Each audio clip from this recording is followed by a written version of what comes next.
Guna mengantisipasi gelombang ketiga penularan COVID-19, Presiden Joko Widodo meminta semua kepala daerah agar lebih waspada. Pasalnya, perayaan dan liburan Natal dan Tahun Baru diprediksi para epidemiolog akan menjadi pemicu gelombang ketiga penularan COVID-19.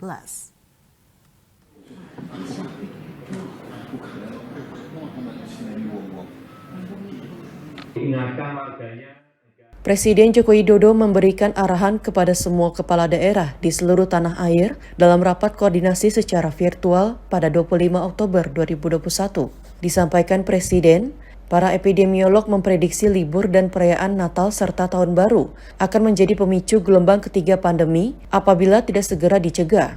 Oleh sebab itu, Presiden meminta semua kepala daerah seperti gubernur, bupati dan wali kota bekerja ekstra waspada. Selain pendisiplinan penerapan protokol kesehatan, pelaksanaan vaksinasi pun harus dimaksimalkan lagi.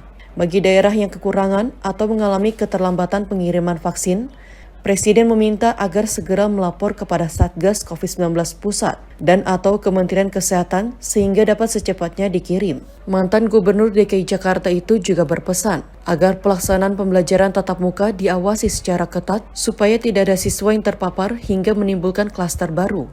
Dan yang tak kalah penting, Presiden mengimbau semua pihak tidak lengah di tengah pandemi yang mulai melandai ini. Para kepala daerah pun diminta berfokus memulihkan ekonomi serta memaksimalkan penyerapan anggaran pendapatan dan belanja daerah jelang akhir tahun.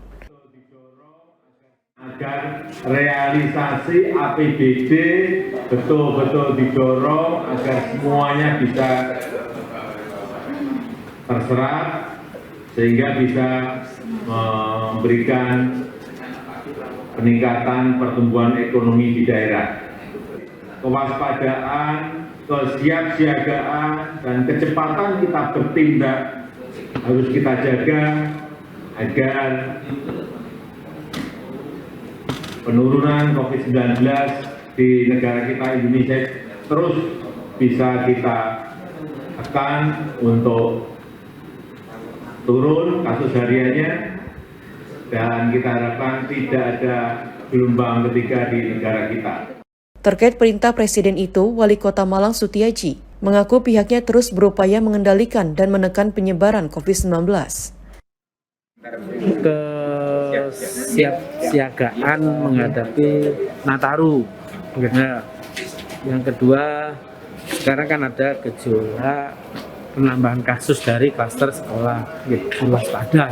Apa yang dilakukan Pemkot nanti terkait? Ini udah jalan semua kita. 3M-nya kita kuatkan, 3T-nya kita kuatkan. Serapan anggaran itu? Udah terus, ini terakhir serapan anggaran tadi ya, mana kayak tas atau bukan termasuk penekanan, tapi tadi. Diketahui berbagai kelonggaran diterapkan di Kota Malang pada PPKM level 2. Namun vaksinasi massal terus dikejarkan dengan menggandeng berbagai elemen masyarakat. Pemkot Malang menargetkan hingga akhir tahun 2021, pertumbuhan ekonomi di wilayahnya mencapai 5%.